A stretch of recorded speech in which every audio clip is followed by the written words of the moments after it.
Hey folks, how y'all doing? I want to take a minute to film a video and show and demonstrate how I do custom camouflage painting on various types of gear. Show you a little bit of what I've done. I'm a multicam guy. I love multicam. That's my preference for where I live and what I like to put on my gear. So here you've got a Kydex knife sheet and a Kydex Blackhawk Serpa holster. Both of these are custom paint jobs that I did to mimic multicam. You'll see they're not perfect if you match it up against some of the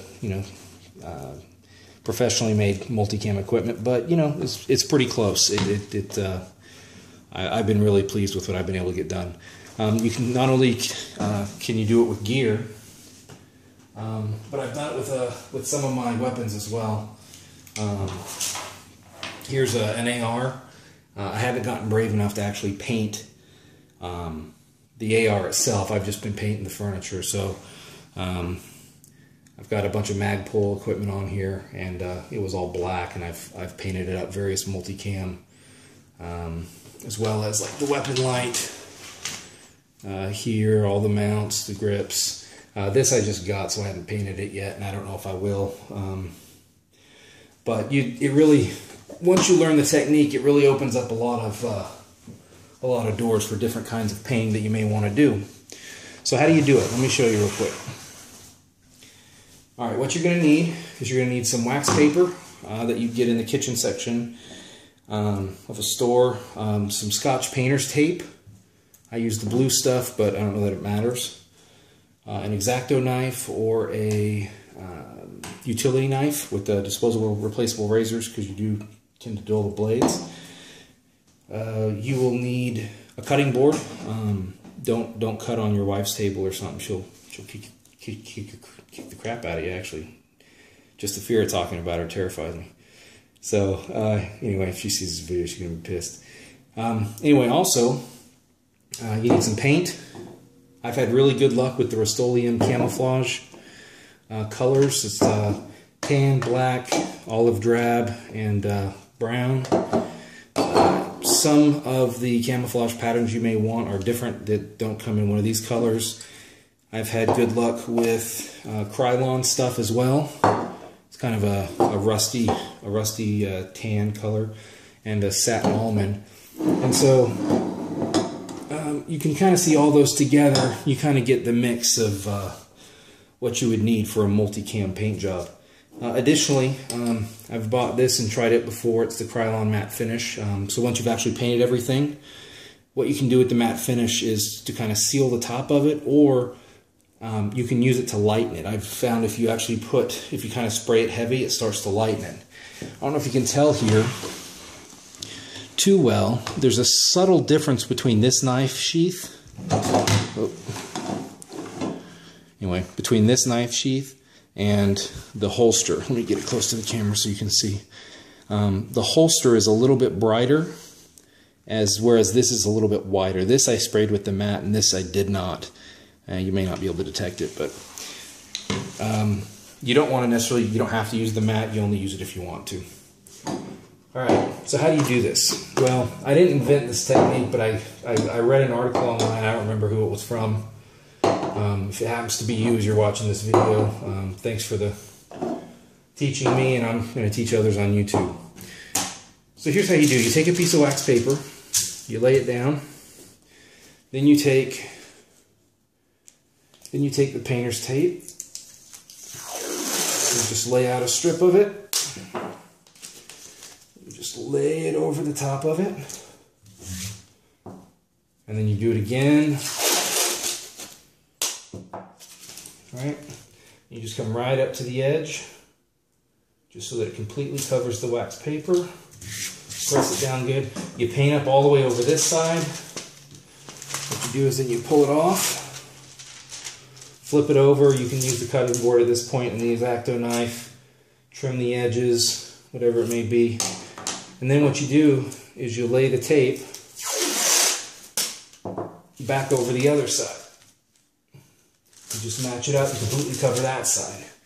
And what you end up with when you do that you end up with these sheets that are double-sided with painter's tape, wax paper in the middle, and then painter's tape on the other side. Now, what you do with that now is you put that on a cutting board, you take your X-Acto knife, and you just start cutting out the patterns that you want on your camo.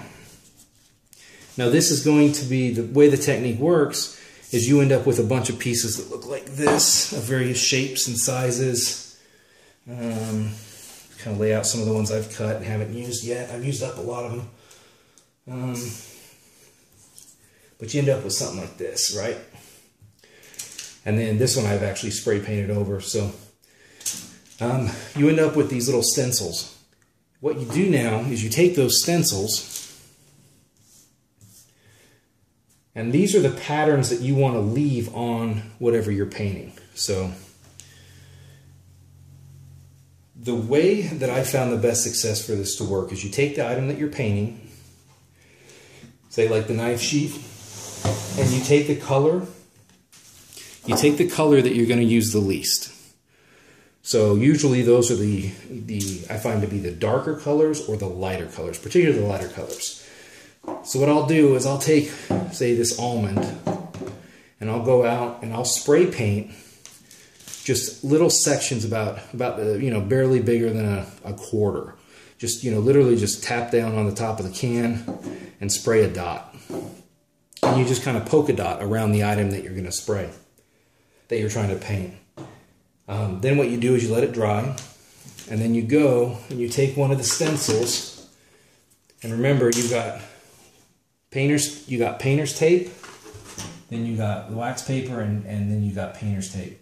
So what you do is you take your knife, you just kind of go down real careful so you don't slice yourself,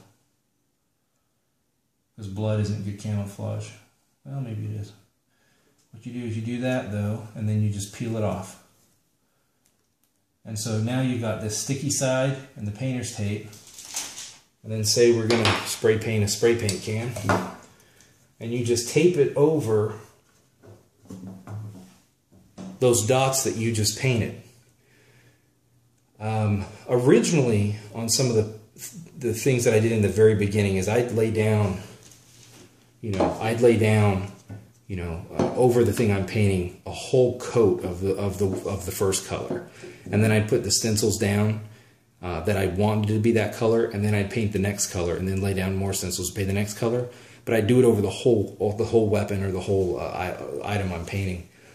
What I ended up finding is after 6 or 7 coats of paint, it was too thick, and so what I did to get around that is you just spray the areas where you're going to want to leave that color. So, like with you do the light color first. Then when you go to lay down your stencil, you would use the really small little pieces. Do I have any of those left? Yeah, something like this. Get it picked up for you.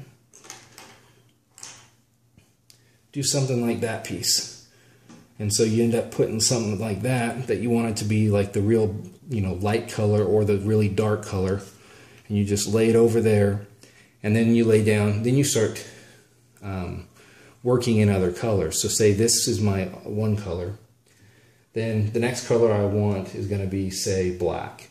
And so then I would just, put in like some black lines here, some black lines over here.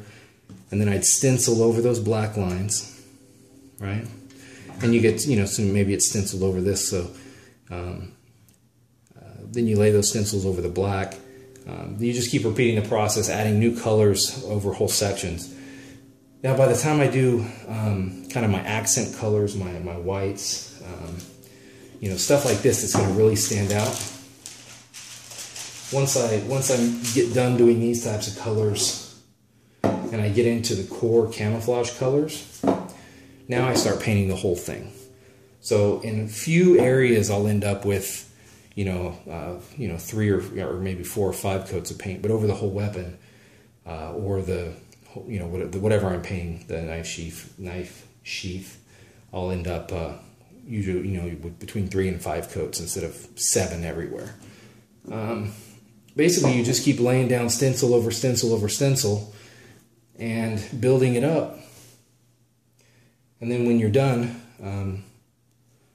you just let it dry, and then you peel off all your stencils, and what you're left with is something like this. I mean, that's really all there is to it. The beautiful part is, if you screw up, you just do it again. I mean, there's nothing...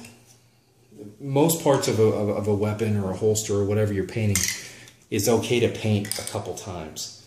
I don't like personally painting over the machinery, the actual working mechanical parts of like an AR. As you can see, you know, I've left this all clean. If you are going to paint over the mechanical pieces of an AR, you gotta, you know, cover up the working pieces, because you don't want to, you know, get the paint in there to gum it up. Same with like a flashlight. If you're going to paint the flashlight, you got to cover the lens, cover the butt cap, things like that. There's a little bit of trickiness to it here and there, but after, you know, if you try it on something that's not going to kill you, like a knife sheath, and you figure out the technique and you get used to the technique, then going over to a weapon or an AR or something more expensive is much less daunting of a task. Anyway, that's how you do it. Hope you enjoyed the video. Hope you find some use in it. And if you have any questions, just post it in the comment section, and have a good day.